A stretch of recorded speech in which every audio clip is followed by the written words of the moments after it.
It was a peaceful evening in the cozy town of Stonehaven. The moon shone bright in the clear sky, and the only sounds were the rustling leaves and the occasional car passing by. However, in a small cottage on the outskirts of town, something sinister was brewing. Sarah, a young woman who worked as a nurse, had just returned home from a long day at the hospital. She was tired and ready to hit the sack, but as she opened the door, she sensed something off. A cold shiver ran down her spine, but she couldn't put her finger on what was wrong. She entered her living room and turned on the lamp. That's when she noticed it. A note placed on the coffee table, written in a scrawl she did not recognize. The note was simple but chilling. It read, "I am watching you." Sarah's heart started to race as she looked around the room, but then she heard something moving upstairs. Footsteps, slow and deliberate. She crept up the stairs, her heart pounding in her chest. As she reached the top, she saw a shadowy figure lurking in the darkness.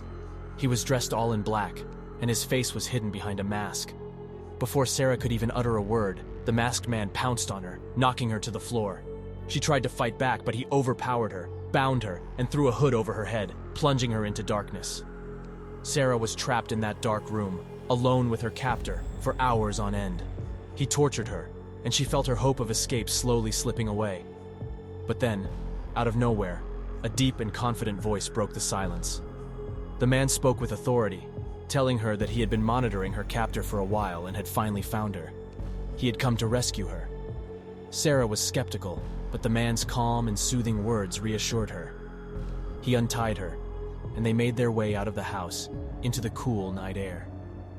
As they walked down the deserted streets, Sarah realized that the man was an enigma. He wouldn't reveal his name, and he didn't explain how he had found her. But she was grateful to be alive. As they reached the edge of the town, the man stopped and turned to her. "You're lucky," he said, "but you're not safe yet. They're still out there, watching and waiting." Sarah was confused, but before she could question him, the man vanished into the darkness.